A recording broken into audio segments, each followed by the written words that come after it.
கிறிஸ்துவுக்குள் பிரியமானவர்களுக்கு ஆண்டவராக இயேசு கிறிஸ்துவுடைய இனிய நாமத்தினாலே வாழ்த்துக்கள். எல்லாம் எப்படி இருக்கிறீங்க? காஃபி சாப்பிட்டீங்களா? இந்த நாளின் தியானத்திற்காக நாம் எடுத்துக்கொண்ட வேத பகுதி சங்கீதங்களின் புஸ்தகம் 121 சங்கீதம் 5வது வசனம். கர்த்தர் உன்னை காக்கிறவர், கர்த்தர் உன் வலது பக்கத்திலே உனக்கு நிழலாயிருக்கிறார். பிரியமானவர்களே, வானத்தையும் பூமியும் உண்டாக்கின கர்த்தர் மீது நாம் நம்பிக்கையுள்ளவர்களாக இருக்கணும்.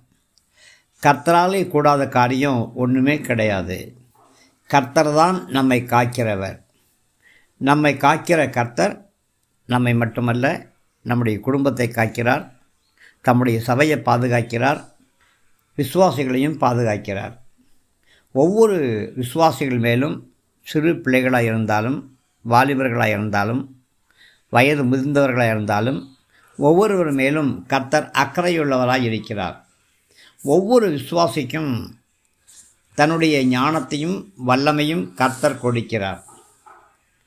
அவருடைய தெய்வீக வாக்குத்தத்தங்களை ஒவ்வொரு விசுவாசியின் வாழ்க்கையிலும் கர்த்தர் நிறைவேற்றுகிறார். கர்த்தர் இஸ்ரவேலை காக்கிறார், கர்த்தர் உன்னை காக்கிறார் என்று வேதம் சொல்கிறது.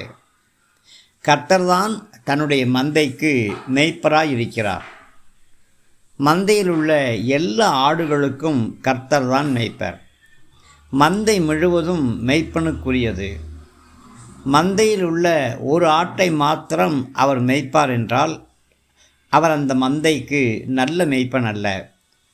நல்ல மேய்ப்பர் மந்தையில் உள்ள ஒவ்வொரு ஆடுகளையும் மேய்க்கணும். சிறிய ஆடாக இருந்தாலும், பெரிய ஆடாக இருந்தாலும், பலமுள்ள ஆடாக இருந்தாலும், பலவீனமான ஆடாக இருந்தாலும், மந்தையின் மேய்ப்பர் எல்லா ஆடுகள் மேலும் கவனம் செலுத்தி அவைகளை மேய்க்க வேண்டும். பிரியமானவர்களே, தேவனாகிய கர்த்தர் தம்முடைய பிள்ளைகளை விழித்திருந்து பாதுகாக்கிறவராய் இருக்கிறார். இஸ்ரவேலை காக்கிற தேவன் உறங்குவதும் இல்லை, தூங்குவதும் இல்லை என்று வேதம் சொல்கிறது.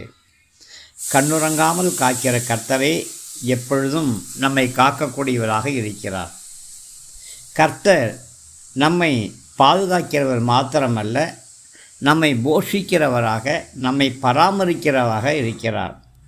கர்த்தர் நம்முடைய வலது பக்கத்திலே நமக்கு நிழலாக இருக்கிறார். நம்மை பாதுகாக்கவும் நம்மை பராமரிக்கவும் எப்பொழுதும் நமக்கு அருகிலேயே கர்த்தர் இருக்கிறார். கர்த்தர் ஒருபொழுதும் தம்முடைய பிள்ளைகளை விட்டு தூரமாய் விலகி போவது கிடையாது. கர்த்தர் நமக்கு அருகாமையிலேயே இருக்கிறபடியினாலே அவரை தேடி நாம் எங்கும் அலைய வேண்டிய அவசியம் கிடையாது. கர்த்தரே நம்மை தேடி வந்து விசாரிக்கிறவர். பாதல் ஒரு அழகான பாட்டை பாடியிருந்தாங்க.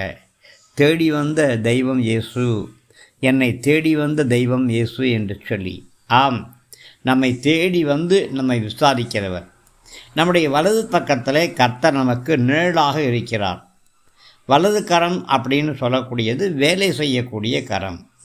கர்த்தர் நம்முடைய வலது கரத்தை பலப்படுத்துகிறார். நமக்கு நிர்ணயிக்கப்பட்டிருக்கிற வேலைகள் எதுவாக இருந்தாலும், நம்முடைய ஊழியங்கள் எதுவாக இருந்தாலும், நாம் அதை நேர்த்தியாய் செய்வதற்கு கர்த்தர் நம்முடைய வலது கரத்தை ஆசீர்வதிக்கிறார். நம்முடைய வலது கரத்தை பலப்படுத்துகிறார். கர்த்தர் நம்மை பலப்படுத்துவதற்கு எப்பொழுதுமே ஆயத்தமுள்ளவராய் இருக்கிறார். கர்த்தர் நமக்கு எப்பொழுதும் உதவி செய்ய விரும்புகிறார். நமக்கு வெற்றி வாழ்க்கையை கொடுக்கும்படியாக தம்முடைய வலது கரத்தை கர்த்தர் பயன்படுத்தக்கூடியவராய் இருக்கிறார். வலது கரத்தை நம்மேலே வைத்து நம்மை ஆசீர்வதிக்கிறார். நம்மை கரம் பிடித்து வழிநடத்தக்கூடியவராகவே இருக்கிறார். ஆம், கர்த்தரை எப்பொழுதும் எனக்கு முன்பாக வைத்திருக்கிறேன்.